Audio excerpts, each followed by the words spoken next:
From the macabre minds of Laughing Devil Production comes another story from the Nightshade Diary. You know what that means. Check under the bed and make sure no one or nothing is there. Is the closet door securely shut? Then leave your disbelief behind, amp up your imagination, and hang on tight for another ride into terror and mystery. And like all good horror stories, just imagine it's a dark and stormy night. And remember, screaming like a little girl is permitted.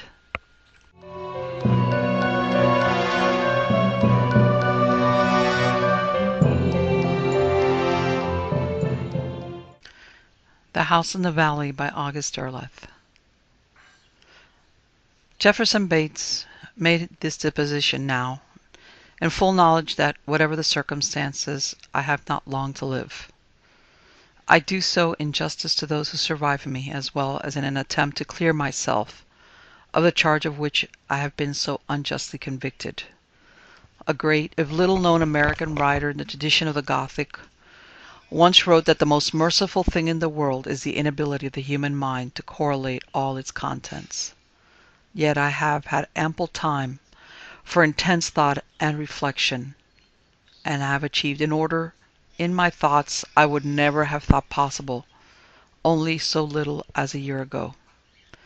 For of course it was within the year that my trouble began. I put it so because I am not yet certain what other name to give it. If I had to set a precise day, I suppose in all fairness it must be the day on which Brett Nicholson telephoned me in Boston to say he had discovered and rented for me the very place of isolation and natural beauty I had been seeking for the purpose of working at some paintings I had long had in mind.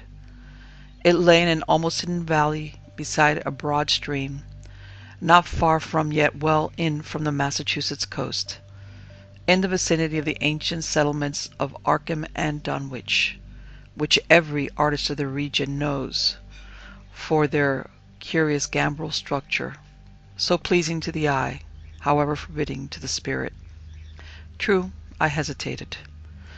There were always fellow artists pausing for a day in Arkham or Dunwich or Kingston, and it was precisely fellow artists I sought to escape. But in the end, Nicholson persuaded me, and within the week I found myself at the place.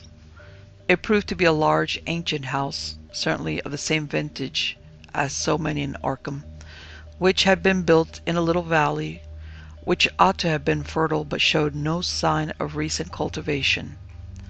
It rose among gaunt pines which crowded close on the house, and along one wall ran a broad, clear brook. Despite the attractiveness it offered the eye at a distance, up close it presented another face. For one thing, it was painted black. For another, it wore an air of forbidding formidableness. Its curtainless windows stared outward gloomily. All around it on the ground floor ran a narrow porch which had been stuffed and crammed with bundles of sacking tied with twine, half-rotted chairs, highboys, tables, and a singular variety of old-fashioned household objects, like a barricade designed either to keep someone or something inside, or to prevent it from getting in. This barricade had manifestly been there a long time, for it showed the effects of exposure to several years of weather.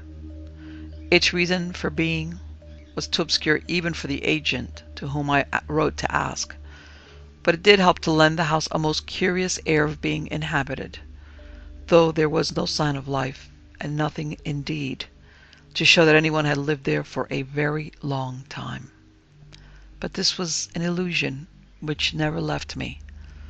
It was plain to see that no one had been in the house, not even Nicholson or the agent, for the barricade extended across both front and back doors of the most square structure, and all I had to pull away a section of it in order to make an entry myself. Once inside, the impression of habitation was all the stronger. But there was a difference. All the gloom of the black-painted exterior was reversed inside. Here everything was light and surprisingly clean, considering the period of its abandonment. Moreover, the house was furnished, scantily, true, but furnished, whereas I had received a distinct impression that everything which had once been inside had been piled up around the house on the veranda outside. The house inside was as box-like as it appeared on the outside. There were 4 rooms below, a bedroom, a kitchen pantry, a dining room, a sitting room, and upstairs 4 of exactly the same dimensions, 3 bedrooms and a storeroom. There were plenty of windows in all the rooms, and especially those facing north, which was gratifying since the north light is best for painting. I had no use for the second story, so I chose the bedroom on the northwest corner for my studio, and it was there that I put in my things, without regard for the bed, which I pushed aside. I had come, after all, to work at my paintings, and not for any social life whatever, and I had come amply supplied, with my car so laden that it took me most of the day to unload and store my things, and to clear away a path from the back door, as I had cleared the front, so that I might have access to both north and south sides of the house with equal facility. Once settled, with a lamp lit against the encroaching darkness, I took out Nicholson's letter and read it once more, as it were in proper setting, taking note again of the points he made. Isolation will indeed be yours. The nearest neighbours are at least a mile away. They are the Perkins on the ridge to the south. Not far past them are the moors. On the other side, which would make it north, are the Bowdens. The reason for the long-term desertion is one which ought to appeal to you. People did not want to rent or buy it simply because it had once been occupied by one of those strange ingrown families which are common in obscure and isolated rural areas, the Bishops, of which the last surviving member, a gaunt, lanky creature named Seth, committed a murder in the house, the one fact which the superstitious natives allowed to deter them from use of either the house or the land, which, as you will see, if you had any use for it, is rich and fertile. Even a murderer could be a creative artist in his way, I suppose, but Seth, I fear, was anything but that. He seems to have been somewhat crude and killed without any good reason. A neighbor, I understand, simply tore him apart. Seth was a very strong man. Gives me cold chills, but hardly you. The victim was a Bowden. There's a telephone which I ordered connected. The house has its own power plant too, so it's not as ancient as it looks. Though this was put in long after the house was originally built, it's in the cellar, I am told. It may not be working now. No waterworks, sorry. The well ought to be good, and you'll need some exercise to keep yourself fit. You can't keep fit sitting at an easel. The house looks more isolated than it is. If you get lonely, just telephone me. The power plant of which he had written was not working. The lights in the house were dead, but the telephone was in working order, as I ascertained by placing a call to the nearest village, which was Aylesbury. I was tired that first night, and went to bed early. I had brought my own bedding, of course, taking no chance on anything left for so long a time in the house, and I was soon asleep. But every instant of my initial day in the house I was aware of that vague, almost intangible conviction that the house was occupied by someone other than myself, though I knew how absurd this was, for I had made a thorough tour of the house and premises soon after I had first entered it, and had found no place where anyone might be concealed. Every house, as no sensitive person needs to be told, has its own individual atmosphere. It is not only the smell of wood or of brick old stone paint. No, it is also a sort of residue of people who have lived there and of events which have transpired within its walls. The atmosphere of the Bishop house challenged description.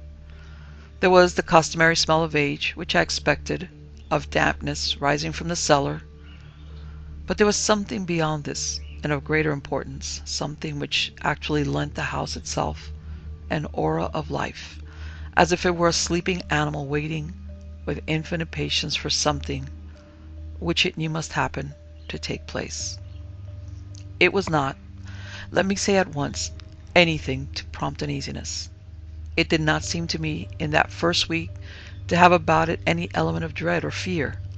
and it did not occur to me to be at all disquieted until one morning in my second week, after I had already completed 2 imaginative canvases and was at work outside on a third.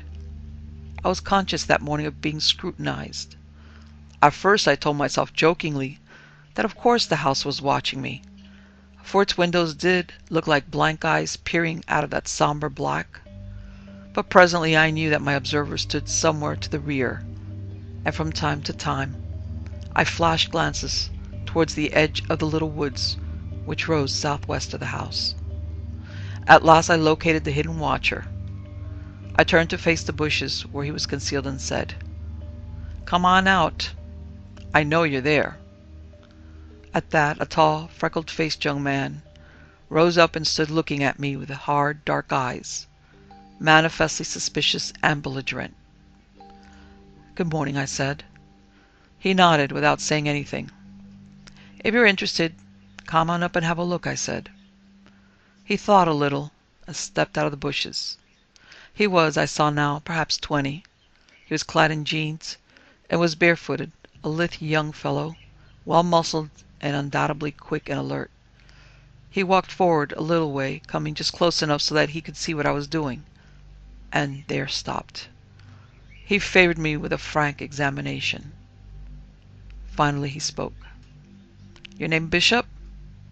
Of course the neighbors might understandably think that a member of the family had turned up in some remote corner of the earth and come back to claim the abandoned property. The name of Jefferson Bates would mean nothing to him. Moreover, I was curiously reluctant to tell him my name, which I could not understand. I answered civilly enough that my name was not Bishop, that I was not a relative, that I had only rented the house for the summer and perhaps a month or 2 in the fall. "My name's Perkins," he said. "Bud Perkins, from up yonder." He gestured towards the ridge to the south. "Glad to know you." "You've been here a week," Bud continued, offering proof that my arrival had not gone unnoticed in the valley. "You're still here." There was a note of surprise in his voice, as if the fact of my being in the Bishop house after a week was strange of itself. "I mean," he went on, "nothing's happened to you. But with all the going-ons in this house, it's a wonder." "What goings-on?" I asked bluntly. "Don't you know?" he asked open-mouthed. "I know about Seth Bishop." He shook his head vigorously. "That ain't near the all of it, mister. I wouldn't set foot in that house if I was paid for it, and paid good. Makes my spine prickle just to stand this near to it." He frowned darkly. "It's the place should have been burned down long ago. What were them bishops doing all hours of the night?" "Looks clean," I said. "It's comfortable enough. Not even a mouse in it." "Ha! 'Twas only mice. You wait." With that he turned and plunged back into the woods. I realized, of course, that many local superstitions must have arisen about the abandoned Bishop house. What more natural than that it should be haunted? Nevertheless, Bud Perkins' visit left a disagreeable impression with me. Clearly, I had been under secret observation ever since my arrival. I understood that new neighbors are always of interest to people, but I also perceived that the interest of my neighbors in this isolated spot was not of quite that nature. They expected something to happen. They were waiting for it to take place, and only the fact that nothing had as yet occurred had brought Bud Perkins within range. That night, the first untoward incident took place. Quite possibly, Bud Perkins' oblique comments had set the stage by preparing me for something to happen. In any case, the incident was so nebulous as to be almost negative, and there were a dozen explanations for it.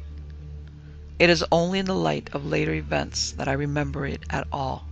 It happened perhaps 2 hours after midnight. I was awakened from sleep by an unusual sound. Now, anyone sleeping in a new place grows accustomed to the sounds of the night in that region, and once accustomed to them accepts them in sleep, but any new sound is apt to obtrude. Just as a city dweller spending several nights in a farm may accustom himself to the noises of chickens, birds, the wind, frogs, may be awakened by the new note of a toad trilling because it is strange to the chorus to which he has become accustomed. so I was aware of a new sound in the chorus of whippoorwills, owls, and nocturnal insects which invaded the night. The new sound was a subterranean one. That is, it seemed to come from far below the house, deep down under the surface of the earth. It might have been earth settling, it might have been a fissure opening and closing, it might really have been a fugitive trembler, except that it came and went with a certain regularity, as if it were made by some very large thing moving along a colossal cavern far beneath the house. It lasted perhaps half an hour. It seemed to approach from the east and diminish in some direction, in fairly even progressions of sounds. I could not be sure, but I had the uncertain impression that the house trembled faintly under these subterranean sounds. Perhaps it was this which impelled me on the following day to poke about in the storeroom in an effort to find out for myself what my inquisitive neighbor had meant by his question and hints about the bishops. What had they been doing that their neighbors thought so bad? The storeroom, however, was less crammed than I had expected it to be, perhaps largely because so many things had been put out in the veranda. Indeed, the only unusual aspect of it that I could find was a shelf of books, which had evidently been in the process of being read when tragedy had obliterated the family. These were of various kinds. Perhaps chief among them were several gardening texts. They were extremely old books, and had been long in disuse, quite possibly hidden away by an earlier member of the Bishop family, and only recently discovered. I glanced into 2 or 3 of them, and found them to be completely useless for any modern gardener, since they described methods of raising and caring for plants which were unknown to me, for the most part. Hellebore, mandrake, nightshade, witch hazel, and the like, and such of the pages which were given over to the more familiar vegetables, were filled with bits of lore and superstition which held utterly no meaning for anyone in this modern world. There was also one paper-covered book devoted to the lore of dreams. This did not appear to have been much read, though in its condition was such for dust and lint that it was impossible to draw any conclusions about it. It was one of those inexpensive books which were popular 2 or 3 generations ago, and its dream interpretations were the most ordinary. It was, in short, just a book, as one might expect a rather ignorant countryman to pick up. Indeed, of them all, only one interested me. This was a most curious book indeed. It was a monumental tome, entirely copied in longhand, and bound by hand in wood. Though it very probably had no literary worth whatsoever, it could have existed in any museum of curiosa. At that time I made little attempt to read it, for it seemed to be a compilation of gibberish similar to the nonsense in the dream book. It had a crudely lettered title which indicated that its ultimate source must have been some private old library. Seth Bishop, his book, being excerpts from the Necronomicon and the Cultes de Ghouls, and the Naptic manuscripts, and the Rillier texts, copied in his own hand by Seth Bishop in the years 1919 to 1923. Underneath, in a spidery hand which did not seem likely for one to be so uneducated, he had scrawled his signature. In addition to these, there were several books allied to the dream book. A copy of the notorious 7th Book of Moses, a text much prized by certain oldsters in the Pennsylvania hex country, which, thanks to the newspaper accounts of a recent hex murder, I knew about, a slender prayer book in which all the prayers seemed to be mockeries, for all were directed to Azrael and Sathanas and other dark angels. There was nothing of any value whatsoever, apart from being simply curious items, in the entire lot. Their presence testified only to a diversity of dark interests on the part of succeeding generations of the Bishop family, for it was fairly evident that the owner and reader of the gardening books was very probably Seth's grandfather, while the owner of the dream book and the hex text was most likely a member of Seth's father's generation. Seth himself seemed interested in more obscure lore. The works from which Seth had copied, however, seemed appreciably more erudite than I had been led to believe a man of Seth's background would be likely to consult. This puzzled me, and at the first opportunity I travelled into Aylesbury to make such inquiries as I could at a country store on the outskirts of the village, where I reasoned Seth might most probably have made purchases, since he had had the reputation of being a reclusive individual. The proprietor, who turned out to be a distant relative of Seth on his mother's side, seemed somewhat loath to speak of Seth, but did ultimately reveal something in his reluctant answers to my persistent questions. From him, whose name was Obed Marsh, I gathered that Seth had at first, that is, presumably as a child and young man, been as backward as any of that clan. In Seth's later teens he had grown queer, by which Marsh meant that Seth had taken to a more solitary existence.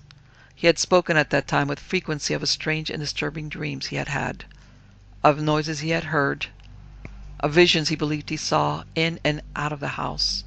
But after 2 or 3 years of this, Seth had never mentioned a word of these things again. Instead, he had locked himself up in a room downstairs, which had certainly been the storeroom, judging by Marsh's description, and read everything he could lay his hands on, for all that he never went past the 4th grade. Later on, he had gone into Arkham to the library of Miskatonic University to read more books. After that spell, Seth had come home and lived as a solitary until the time of his outbreak, the horrible murder of Aylesbury. All this certainly added up to little save a tale of a mind ill-equipped for learning, trying desperately to assimilate knowledge, the burden of which seemed to have ultimately snapped that mind. So at least it appeared at this juncture of my tenure of the Bishop House. That night events took a singular turn. But like so many other aspects of that strange sojourn, I was not aware, immediately, of the full implications of what happened. Set down baldly, it seems absurd that it should have given me any cause for second thought. It was nothing more than a dream which I experienced in the course of that night. Even as a dream, it was not particularly horrifying, or even frightening, rather more awesome and impressive. I dreamed simply that I lay asleep in the Bishop House, that while I so lay a vague, indefinable but somewhat awesome and powerful cloud, like a fog or mist, took shape out of the cellar, billowed up through the floors and walls, engulfing the furniture, but not seeming to harm it or the house, taking shape, meanwhile, as a huge, amorphous creature with tentacles flowing from its monstrous head, and swaying like a cobra back and forth all the while it gave voice to a strange ululation, while from somewhere in the distance a chorus of weird instruments played unearthly music, and a human voice chanted in human words, as I subsequently learned were written thusly. Kaluthu Riley. In the end, the amorphous creature billowed ever farther upward and engulfed also the sleeper who was I.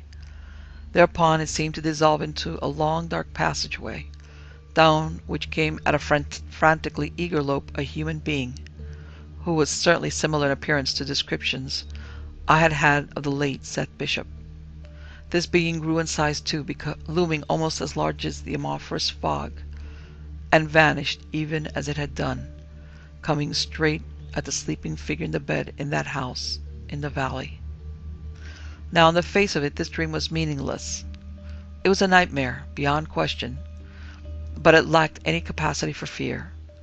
I seemed to be aware that something of tremendous importance was happening to me, or about to happen to me, but not understanding it, I could not fear it. Moreover, the amorphous creature, the chanting voice, the ululations, and the strange music all lent a ritual impressiveness to the dream.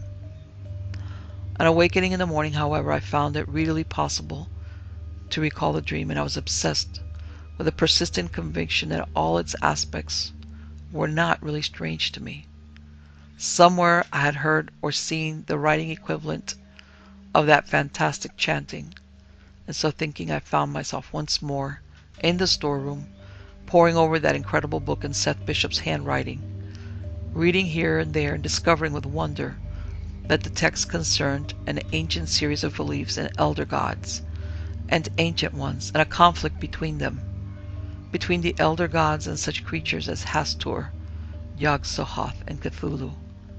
This at last struck a familiar note, and seeking further I discovered what was certainly the chant I had heard, with, moreover, its translation in Seth Bishop hand, which read, "In this house at Rilye, dead Cthulhu waits dreaming."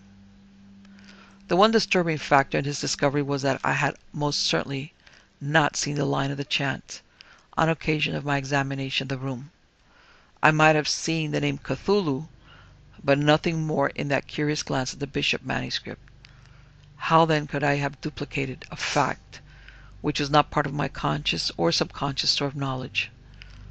It is not commonly believed that the mind can duplicate in a dream state or any other experience which is utterly alien to it. Yet I had done so. What was more, as I read on in that often shocking text of queer survivals and hellish cults, I found that hints and vague descriptive passages described just such a being as I had seen in my dream, not of fog or mist, but of solid matter, which was a second occurrence of the duplication of something utterly alien to my experience. I had of course heard of psychic residue, residual forces left behind at the scene of any event, be it major tragedy or any powerful emotion expressed common to mankind. Love, hate, fear, and it was possible that something of this sort had brought about my dream, as were the atmosphere of the house itself invading and possessing me while I slept, which I did not regard as completely impossible, since certainly it was strange, and the events which had taken place there were experiences of impressive power. Now, however, though it was noon and the demands of my body for food were great, it seemed to me that the next step in pursuit of my dream lay in the cellar. So to it I made my way at once, and there, after a most exhaustive search, which included the moving away from the walls of tiers of shelves, some still with ancient jars of preserved fruit and vegetables on them, I discovered a hidden passageway, which led out of the cellar into a cave-like tunnel, down part of which I walked.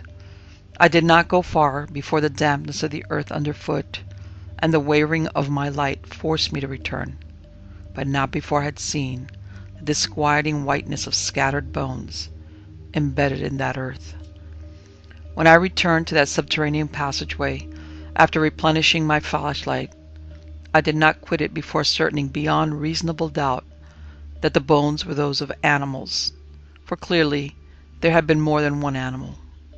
What was disturbing about their discovery was not their being there, but the puzzling question of how they had got there. But I did not at the time give this much thought. I was interested in pushing deeper into that tunnel, and I did so, going as far in the direction I thought of the seacoast as I could get before my passage was blocked by a fall of earth. When at last I left the tunnel, it was late in the afternoon, and I was famished, but I was reasonably certain of two things.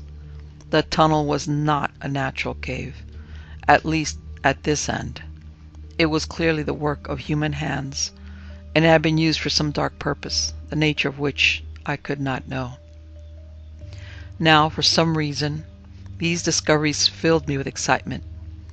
Had I been fully in control of myself, I have no doubt that I would have realized that this in itself was unlike me, but at the moment I was faced and challenged with a mystery which seemed to me insistently of the greatest importance, and I was determined to discover all I could of this apparently hitherto unknown part of the Bishop property. This I could not very well do until another day, and in order to find my way through the cave, I would need implements I had not yet found on the property. Another trip to Aylesbury was unavoidable. I went at once to the store of Obed Marsh and asked for a pick and shovels. For some reason, this request seemed to upset the old man beyond all reason. He paled and hesitated to wait on me. "Ye aimin' to dig, Mr. Bates?" I nodded. "'Tain't none of my business, but maybe you'd like to know that was what Seth took to doing for a spell. Wore out 3-4 shovels digging. He leaned forward, his intense eyes glittering. And the queerest thing about it was nobody could find out where he was digging. Never see a shovel full of dirt anywhere. I was somewhat taken aback by this information, but I did not hesitate. That soil there around the house looks rich and fertile, I said. He seemed relieved. Well, if you're aiming to garden, that's a different thing. One other purchase I made puzzled him. I needed a pair of rubber boots to shield my shoes from the muck and many parts of the tunnel floor, where doubtless the nearness of the brook outside caused seepage. But Marsh said nothing about this. As I turned to go, he spoke again of Seth. Ain't heard tell anything more, have you, Mr. Bates? People hereabouts don't talk much. They ain't all Marshes, he replied with a furtive grin. There's some that do say Seth was more Marsh than Bishop. The Bishops believed in hexes and such like, but never the Marshes. With this cryptic announcement ringing in my ears, I took my leave. Prepared now for the tunnel, I could hardly wait for the morrow to come, so that I could return once more to that subterranean place and carry on my explorations into a mystery which must certainly have been related to the entire legendary surrounding the Bishop family. Events were now moving forward at an increasing tempo. That night, 2 more occurrences were recorded. The first came to my attention just past dawn, when I caught sight of Bud Perkins lurking about outside the house. I was needlessly annoyed, perhaps since I was making ready to descend into the cellar. Just the same, I wanted to know what he was after, so I opened the door and stepped out into the yard to confront him. "What are you looking for, Bud?" I asked. "Lost a sheep," he said laconically. "I haven't seen it."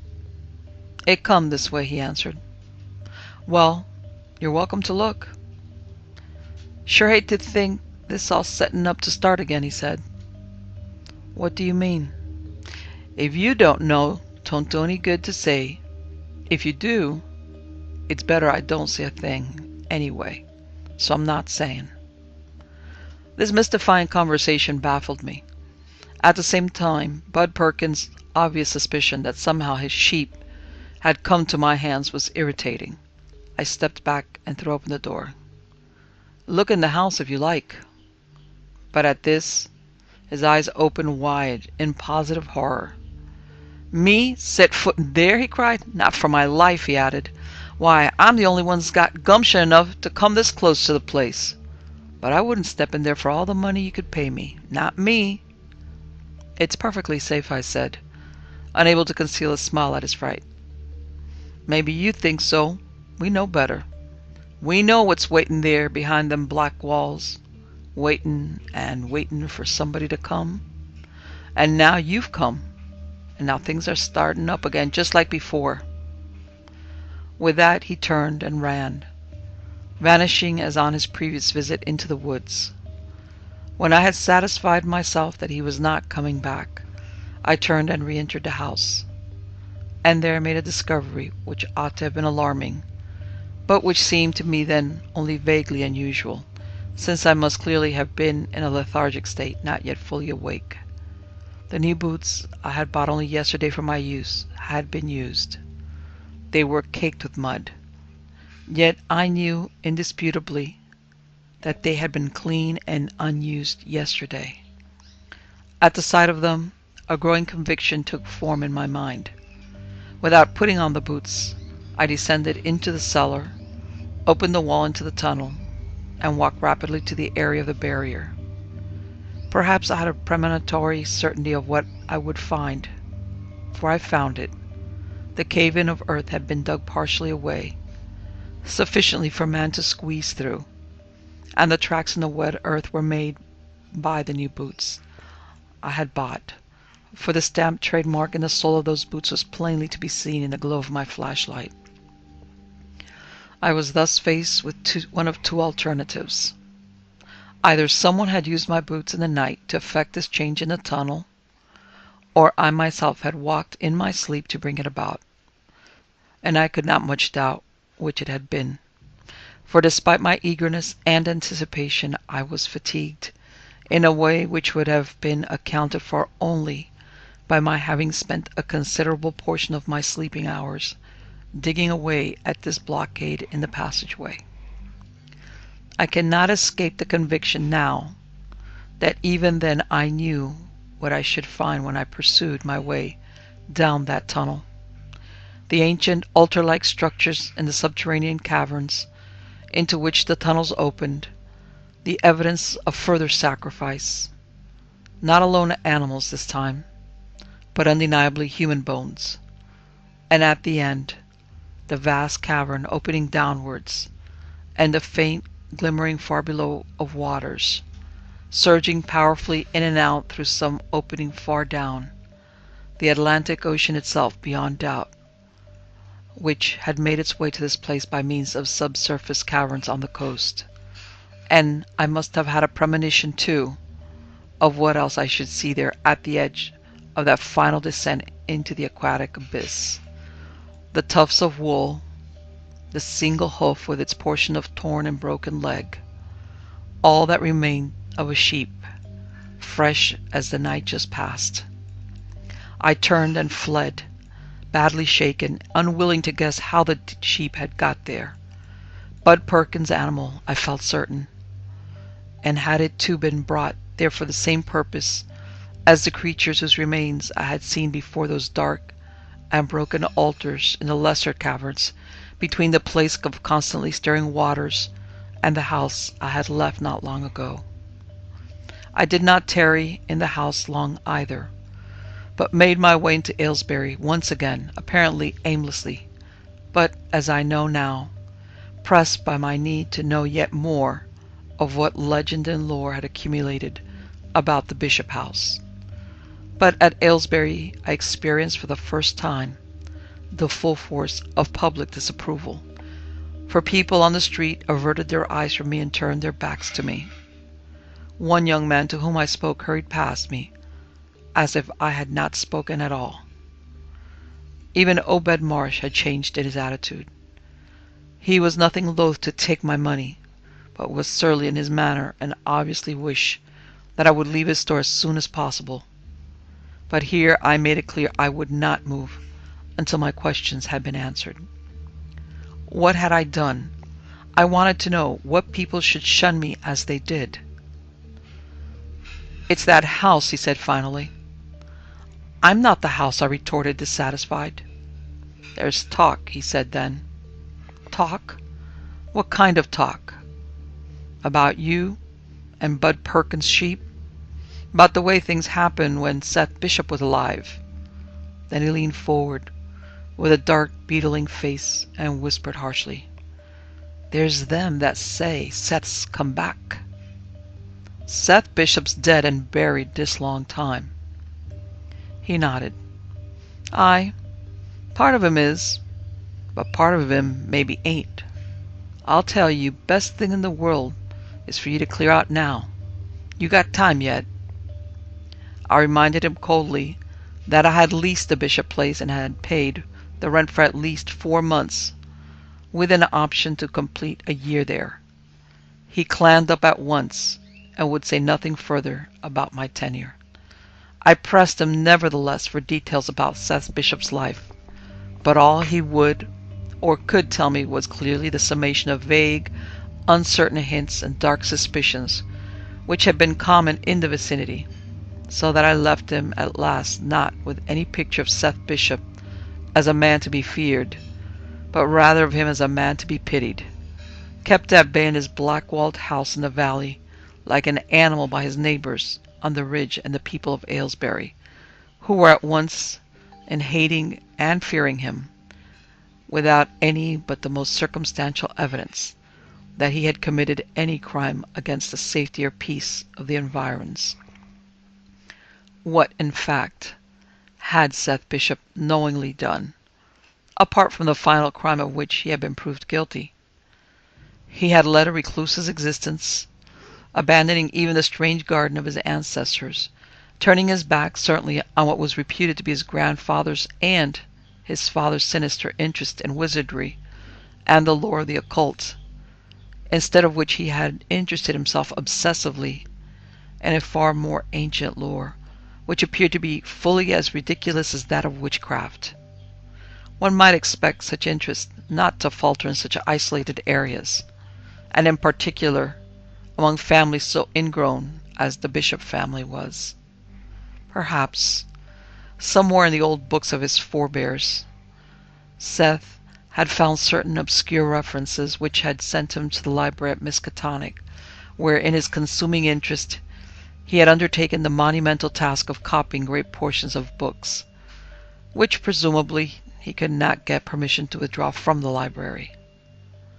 This lore, which was his primary concern, was in fact a distortion of ancient Christian legend, reduced to its most simple terms. It was a record of the cosmic struggle between forces of good and forces of evil. However difficult it was to summarize, it would appear that the first inhabitants of outer space were great beings, not in human shape, who were called the Elder Gods and lived on Betelgeuse at a remote time. Another, these certain elemental ancient ones, also called the Great Old Ones, had rebelled. Azathoth, Yog-Sothoth, the amphibious Cthulhu, the bat-like Hastur the Unspeakable, Yo-Iger, Zar, Ithaqua the Windwalker, and the Earth Beings, Nyarlathotep and Shu-Niggurath. But their rebellion failing, they were cast out and banished by the Elder Gods, locked away on far planets and stars under the seal of the Elder Gods. Cthulhu deep under the sea in the place known as R'lyeh, Hastur on a black star near Aldebaran in the Hades, Ithaqua in the icy Arctic barrens, still others in a place known as Kadath in the cold waste, which existed in time and space conterminously with a portion of Asia. Since this initial rebellion, which was basically in a legend pattern paralleling the rebellion of Satan and his followers against the archangels of heaven, the great old ones had continually sought to regain their power, to war against the elder gods, and there have grown up on Earth and other planets certain cultists and followers, like the abominable snowmen, the Doles, the Deep Ones, and many others, all dedicated to serve the Ancient Ones, and often succeeding in removing the Elder Seal, to free the forces of ancient evil, which had then to be put down again either by direct intervention of the Elder Gods, or by the alert watchfulness of human beings armed against them. This was the sum total of what Seth Bishop had copied from very old and very rare books, much of it repetitive, and all surely the wildest kind of fantasy. True, there were certain disturbing newspaper clippings appended to the manuscript of what happened at Devil's Reef off Innsmouth in 1928, of a supposed sea serpent in Ricks Lake, Wisconsin, of a terrible occurrence at nearby Dunwich, and another in the wilds of Vermont. But these, beyond question, I felt to be coincidental accounts, which happened to strike a parallel chord. And while it was also true that there was as yet no explanation for the subterranean passage leading towards the coast, I felt comfortably certain that it was the work of some distant forebear of Seth Bishop's, and only appropriated for his own use at a considerably later date. All that emerged from this was a portrait of an ignorant man striving to improve himself in the directions which appealed to him. Gullible and superstitious he may have been, and at the end perhaps deranged, but evil surely not. It was at about this time that I became aware of a most curious fancy. It seemed to me that there was someone else in the house in the valley, an alien human being who had no business there, but intruded from outside. Though his occupation seemed to be to paint pictures, I was reasonably certain that he had come to spy.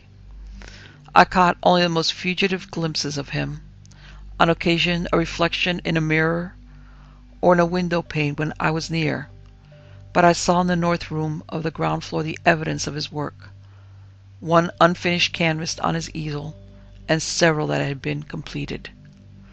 I did not have time to look for him, for the one below commanded me, and each night I descended with food, not for him, for he devoured what no mortal man knew, but for those of the deeps who accompanied him, and came swimming up out of that cavernous pit, and were to my eyes like a travesty born of men and Bactrian things, with webbed hands and feet, and gilled and wide frog-like mouths, and great staring eyes made to see in the darkest recesses of the vast seas about the place where he lay sleeping, waiting to rise and come forth once more, and take possession again of his kingdom, which was on earth and in the space and time all about this planet, where once he had ruled above all others, until the casting down.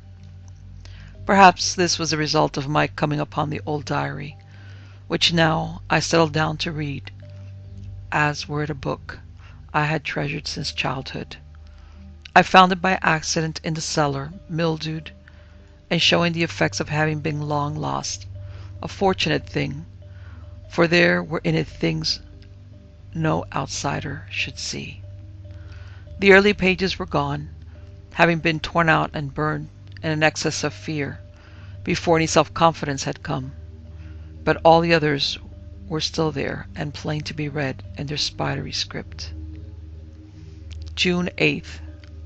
Went to the meeting place at 8, dragging the calf from moors. Counted 42 of the deep ones, also one other not of them, which was like an octopus but was not. Remained there 3 hours. That was the first entry I saw. Thereafter the entries were similar, of trips underground to the water pits, of meeting with the deep ones, and occasionally other water beings. In September of that year, a catastrophe. September 21.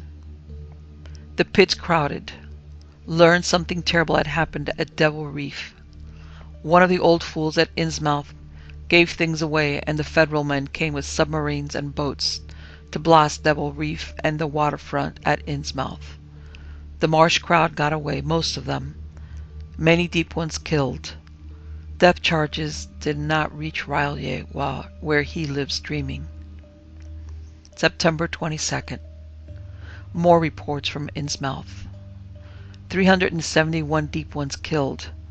Many taken from Innsmouth, all those who were given away by the Marshlook. One of them said what was left of the Marsh clan had fled to Panop. 3 of the deep ones here tonight from that place.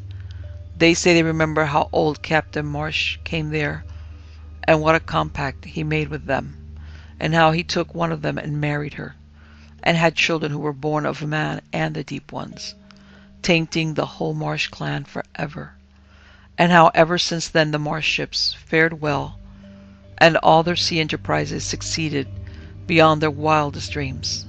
They grew rich and powerful, the wealthiest of all the families at Innsmouth, to which they took their clan to live by day in the houses, and by night slipping away to be with the other deep ones off the reef. The Marsh house at Innsmouth was burned. So the Federal men knew, but the Marshes will be back, say the deep ones, and all will begin again towards that day when the great old one below the sea will rise once more. September 23rd. Destruction terrible at Innsmouth. September 24. It will be years before the Innsmouth places will be ready again. They will wait till the Marshes come back. They might say what they liked of Seth Bishop. No fool he. This was the record of a self-educated man. All that work at Miskatonic had not been in vain. He alone of all who lived in the Aylesbury region knew what lay hidden in the Atlantic depths off the coast. None other even suspected. This was the direction of my thoughts, the preoccupation of my days at the Bishop House. I thought thusly, I lived so, and by night. Once darkness had come to the house, I was more keenly aware than ever that something impended. But somehow memory rejects what must have happened. Could it be otherwise? I knew why the furniture had been moved out on the veranda. Because the deep ones had begun to come back along the passage, had come up into the house. They were amphibious. They had literally crowded the furniture out, and Seth had never taken it back. Each time I left the house to go any distance, I seemed to see it once again in its proper perspective, which was no longer possible while I occupied it. The attitude of my neighbors was now quite threatening. Not only Bud Perkins came to look at the house, but some of the Bowdens and the Moores, and certain others from Aylesbury. I let them all in without comment. Those who would come, but Bud would not, nor would any of the Bowdens. But the others searched in vain for what they expected to find, and did not. And what was it they expected to find? Certainly not the cows, the chickens, the pigs and sheep they said had been taken. What use would I have for them? I showed them how frugally I lived, and they looked at the paintings. But one and all went away sullenly, shaking their heads, unconvinced. Could I do more? I knew they shunned and hated me, and kept their distance from the house.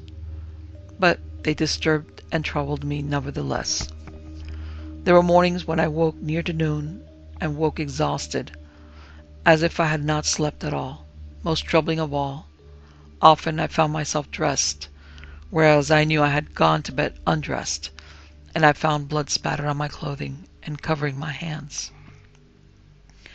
I was afraid to go back into that subterranean passage by day, but I forced myself to do so one day, just the same. I went down with my flashlight, and I examined the floor of that tunnel with care. Wherever the earth was soft, I saw the marks of many feet, passing back and forth. Most of them were human footprints, but there were disquieting others, naked feet with blurred toes, as if they were webbed. I confess I turned the light away from them, shuddering. What I saw at the edge of the water pit sent me fleeing back along the passage. Something had climbed out of those watery depths. The marks were plain to see and understand, and what had taken place there was not difficult to imagine. For all the evidence scattered there in the mute remains, which lay gleaming whitely under the glow of my flashlight. I knew it could not be long before the neighbors allowed their resentment to boil over. There was no peace capable of achievement in that house, nor indeed in the valley. Old hatreds, old enemies persisted and thrived in that place. I soon lost all sense of time. I existed in another world, literally, for the house in the valley was surely the focal point for entry into another realm of being. I do not know how long I had been in the house, perhaps 6 weeks, perhaps 2 months, when one day the sheriff of the county, accompanied by 2 of his deputies, came grim-faced to the house with a warrant for my arrest.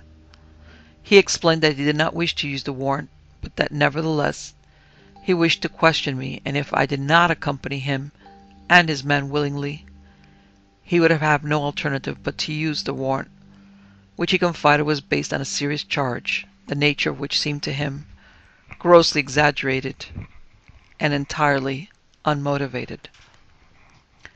I went along willingly enough all the way to Arkham, in which ancient gambrel-roofed town I felt strangely at ease and completely unafraid of what was to come.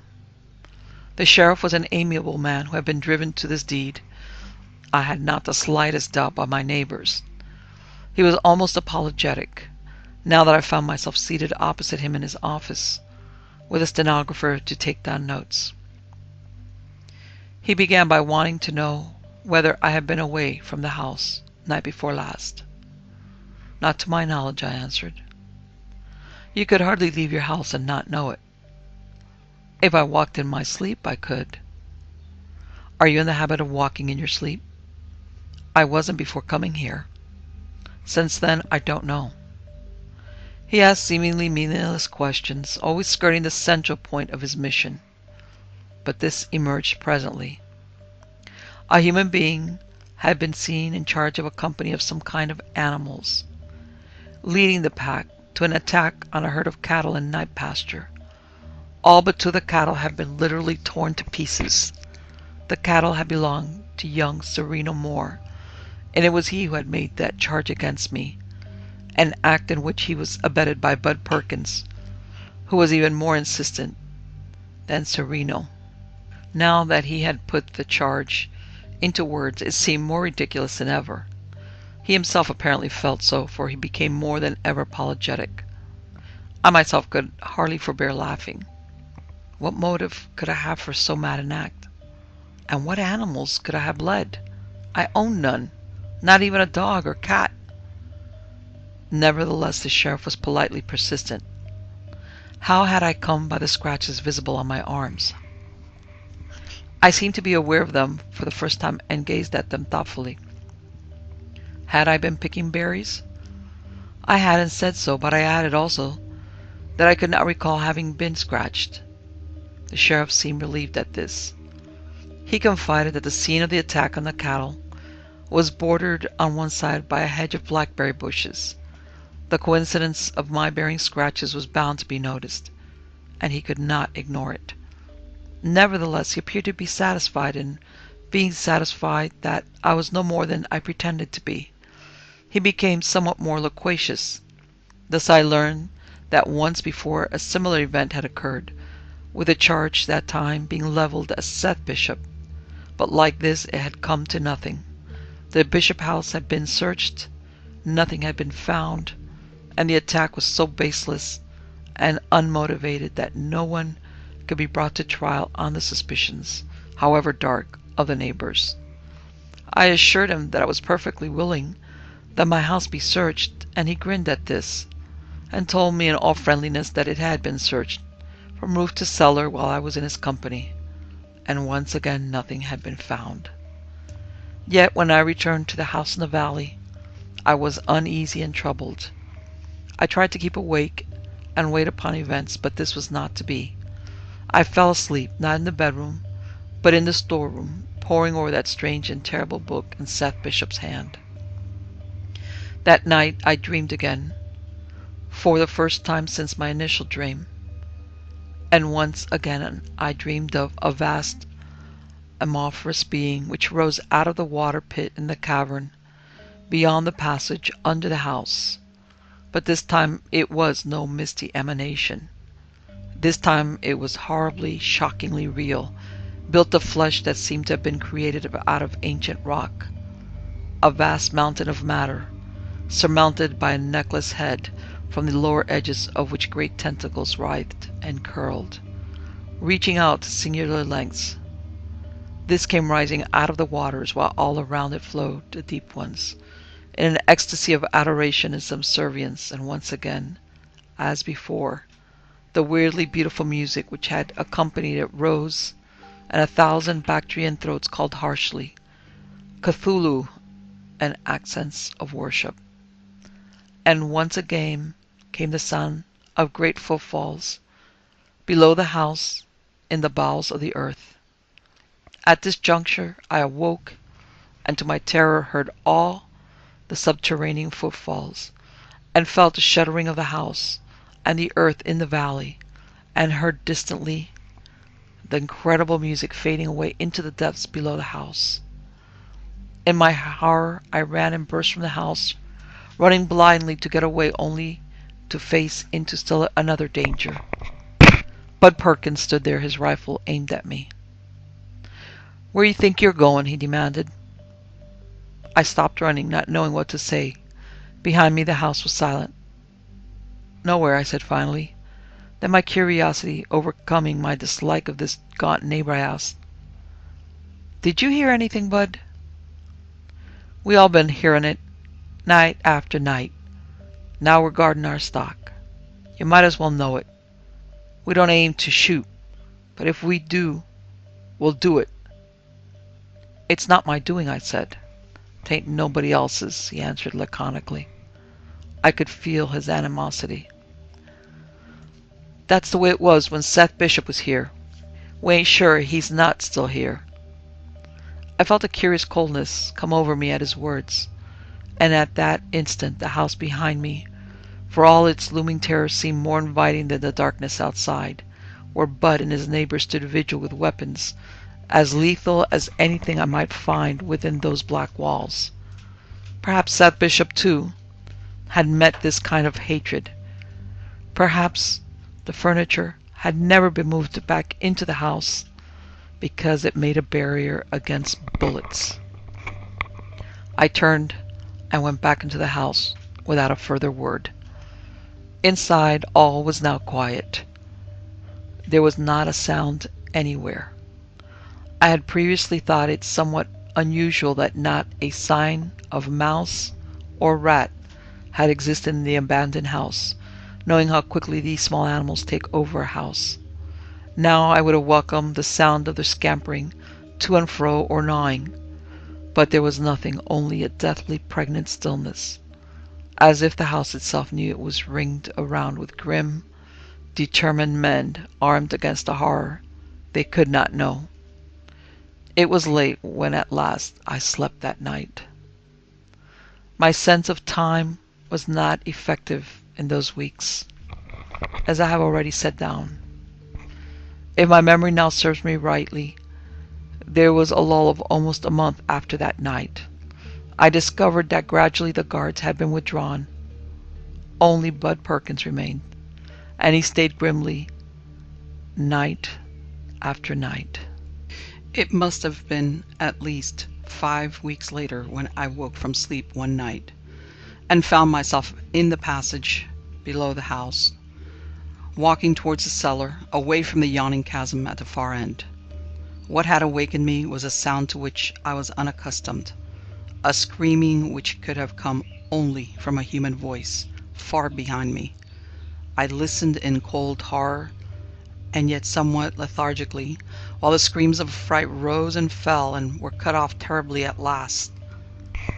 Then I stood for a long time in that place, unable to move forward or back, waiting for a resumption of that frightening sound, but it did not come again.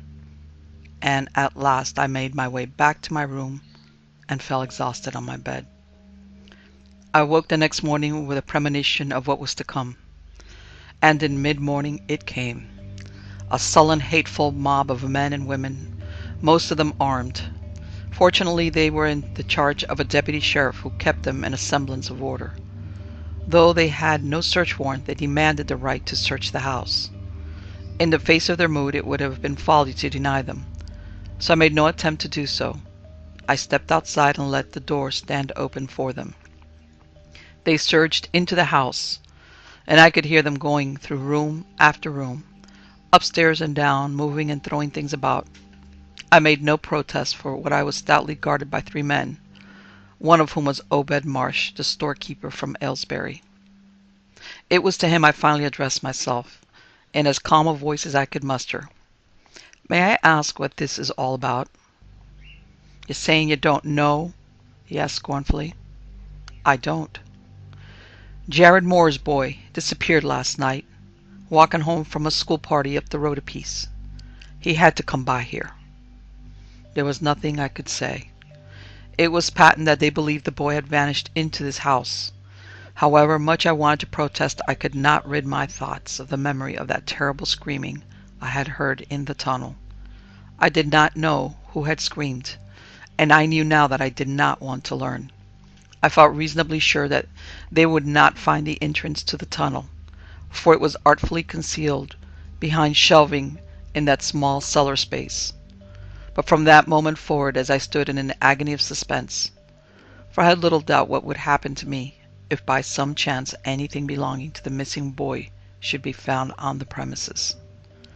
But again a merciful providence intervened to prevent my discovery, if there were one to be made. I dared to hope that my own fears were groundless. In truth, I did not know, but horrible doubts were now beginning to assail me. How came I in the tunnel, and whence? When I had awakened, I had been on the way back from the water's edge. What had I done there? And had I left anything behind? By twos and threes, the mob came out of the house again, empty-handed. They were no less sullen, no less angry, but they were somewhat dubious and bewildered. If they had expected to find anything, they were sharply disappointed. If the missing boy had not been taken to the Bishop house, they could not imagine where he might have gone. Urged by the deputy sheriff, who had given them their way, they now drew back from the house and began to disperse, all but Bud Perkins and a handful of equally grim men who remained on guard. Then for days I was aware of the oppressive hatred which was directed toward the Bishop house and its lone occupant. Thereafter came an arrival of comparative quiet, and then that final catastrophic night. It began with faint intimations of something stirring below. I suppose I was subconsciously aware of movement even before I was conscious of it. At the time I was reading in that hellish manuscript book of Seth Bishop's, a page devoted to the minions of great Cthulhu, the Deep Ones, who devoured sacrifice of warm-blooded animals, being themselves cold-blooded, and waxing fat and strong on what could be seen a kind of pagan cannibalism. I was reading this, I say, when without warning I became conscious of the stirrings below, as if the very earth were becoming animated, trembling faintly, rhythmically, and there began immediately thereafter a faint, faraway music, exactly similar to that which I had heard in my first dream in that house, rising from instruments unknown to human hands, but resembling a fluting or piping sound heard in chorus, and accompanied once more by an occasional undulation from which came from the throat of some living entity. I cannot adequately describe the effect which this had on me. At the moment, engrossed as I was in an account clearly related to the events of the past weeks, I was, as it were, conditioned to such an occurrence, but my state of mind was one of nothing short of exaltation, and I was filled with a compelling urgency to rise and serve him who lay dreaming far below. Almost as in a dream, I put out the light in the storeroom and slipped out in darkness, possessed by caution against the enemies who waited beyond the walls. As yet the music was too faint to be heard outside the house. I had no way of knowing how long it would remain so faint, so I made haste to do that which was expected of me before the enemy could be warned that the dwellers in the watery chasm below were once again rising toward the house in the valley. But it was not to the cellar that I moved. As if by preordained plan, I slipped out the back door of the house and made my way stealthily in the darkness to the protecting shrubbery and trees. There I began to make slow but steady progress forward. Somewhere up ahead, Bud Perkins stood on guard. Of what happened after that, I cannot be sure. The rest was nightmare, certainly. Before I reached Bud Perkins, 2 shots rang out. That was his signal to the others to come. I was less than a foot away from him in the darkness, and his shot startled me out of my wits. He too had heard the sounds from below, for now I could hear them outside in this darkness as well. So much I remember with reasonable clarity. It was what happened after that baffles me even now. Certainly the mob came, and if the men from the sheriff's office had not been waiting too, I would not now be alive to make this deposition. I remember the screaming, furious mob. I remember that they set fire to the house. I had been back there. I had run out, escaping the flames. From where I looked back, I saw not only the flames, but that other sight. Those shrilly crying deep ones, falling victim to flame and terror, and at the last, that gigantic being which reared up out of the flames, flailing its tentacles, before it dropped defiantly back down, compacting into a great sinuous column of flesh, and vanished without trace. It was then that someone in the mob threw dynamite into the flaming house. But even before the echo of the blast died away, I heard, as did all the others encircling all that remained of the Bishop house, that chanting voice which cried, "Cthulhu!" announcing to all the world that great Cthulhu still lay dreaming in its subquacious haven of Rilye. They said of me that I was crouched beside the torn remains of Bud Perkins, and they intimated hideous things. Yet they must have seen, even as I saw, what writhed in the flames ruins, though they deny that there was anything at all there but myself. What they say I was doing is too horrible to repeat. It is a fiction of their diseased, hate-filled brains, for surely they cannot deny the evidence of their own senses. They witnessed against me in court and sealed my doom. Surely they must understand that it was not I who did all the things they said I did. Surely they must know that it was the life force of Seth Bishop which invaded and took possession of me, which again restored that unholy link to those creatures of the deep, bringing them their food as in the days when Seth Bishop had an existence in a body of his own, and served them, even as the deep ones and those countless others scattered over the face of the earth. Seth Bishop, who did what they say I did to Bud Perkins' sheep and Jared Moore's boy, and all those missing animals, and finally to Bud Perkins himself. For all that, he made them believe it was I, for I could not have done such things. It was Seth Bishop, come back from hell to serve again those hideous beings who came to his watery pit from the depths of the sea. Seth Bishop, who had discovered their existence and summoned them to do his bidding, and who lived to serve them in his own time and in mine, and who may still lurk deep in earth below that place where the house stood in the valley, waiting for another vessel to inhabit and to serve them in time to come forever.